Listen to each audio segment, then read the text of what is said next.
May bago na naman tayong destinasyon na matutuklasan dito sa Mobo Masbate. Actually guys, kapag maliligo kayo dito, kahit tirik yung init, hindi kayo maiinitan dahil merong isang malaking puno na nagsisilbing parang bubong dito sa paliguan, dito sa falls na ito. Tingnan nyo guys, ito. Kung nakikita nyo guys, yung talon na yan, talagang mainit. Ayan o. So, kung gusto nyo maligo, hindi kayo maiinitan dahil po ayan, sa taas, may mga puno na nagsisilbing parang bubong ng paliguan na to. Tsaka, malamig ang tubig.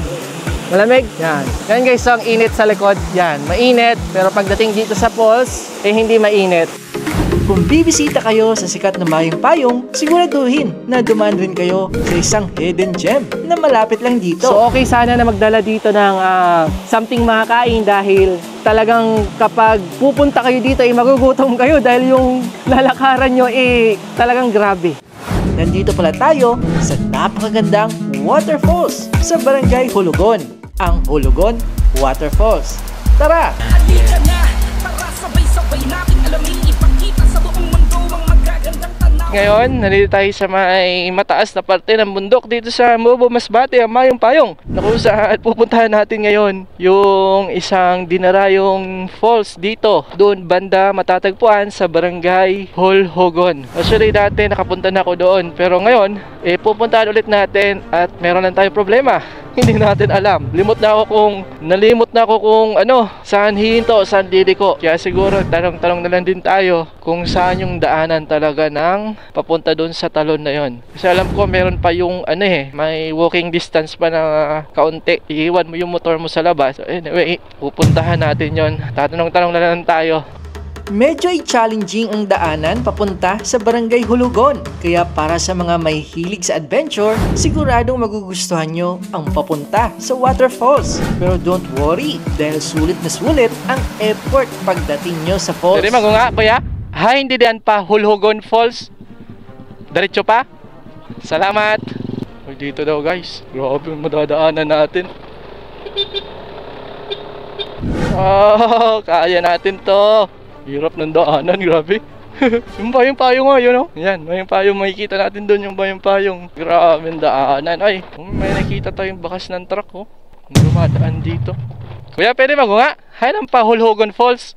Diretso pa po kami? Okay, salamat po kuya.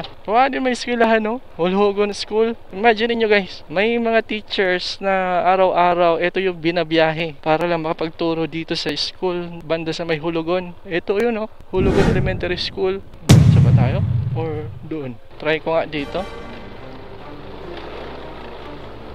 Tanong-tanong siguro tayo. Ano sa mga tao dito? Opo. Nan pa Hulugon Falls. Mo pa nilagyan? Okay po, thank you po ate. At syempre, hindi namin matatagpuan ang Hulugon Waterfalls na kami-kami lang.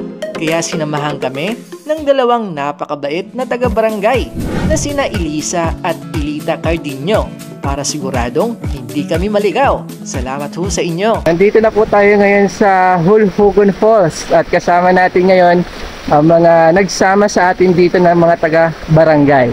Ito po, ano po ang pangalan mo ma'am? Elisa po, sir. Elisa? Opo, Cardinio. Okay. Opo. Ikaw po ma'am? Elisa Cardinio po.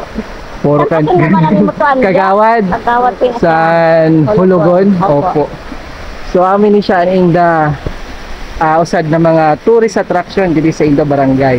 Kat usad na tourist destination sa munisipalidad San Mobo Masbate. Actually mga ma'am, pagkadinamon ini siya na lugar para sa mga turista na napabuan inyong future na plan para sa na falls. Papagandahon niyo pa ba lalo? Opo sir, marami ang napunta dito. Opo. Opo. At the moment, wala pang entrance fee o bayad para maligo dito. Kaya perfect para sa mga gusto mag-relax at mag-enjoy sa kalikasan. Pag magka-depo sinda, digwa po ba sinda saan? May maupod didi na guide? Opo, siyempre. So, mga bata. Mga bata na mga taga-disiman. Opo. Kaya sa pagkadinamon, lalo na kung may mga turista na magkade, na nagdire-diretso lang, kunyari wala nagunga-hunga, wala siyang signage na nakabutan kung mapakaing sinda.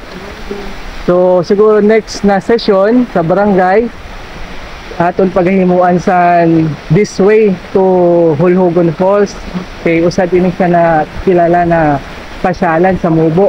Kaya pareho sa Mayong Payong, bago ka magsulod, this way. Oo, tapos may entrance nga nito nakabutang. So siguro next na pag-sessionan, kung pwede, lagyan sa signage. Una, Mayong Payong na Igwa pa didi. Para bukod sa Mayong Payong na inda makatuhan na tourist destination, pwede din na magdiretso na Igwa pa manggali didi. So sira lang may magaupod na usad ng mga barangay official. Kay irugsunin among ginahimo, lalo na sa falls sa Balayno, nagkato kami. Usad man po sa mga barangay official or kagawad, barangay police ang nagaupod sa amon. Oo, tanod. Para makita ini siya ng mga inda tagong yaman sa inda nasasakupang barangay. Dito makikita magaganda na mga tanawin. Dito sa Masbate, na dito sumama kay J.M. Vlog. Sa kanyang biyahe, ipapakita sa buong mundo mayamang tinatago na madami. Turismo lalo lumalawak dahil sa lugar na dito lang makikita at walang katulad. Kaya sumama ka para makita ng mga mata kung gaano kaganda. Tara Masbate natin.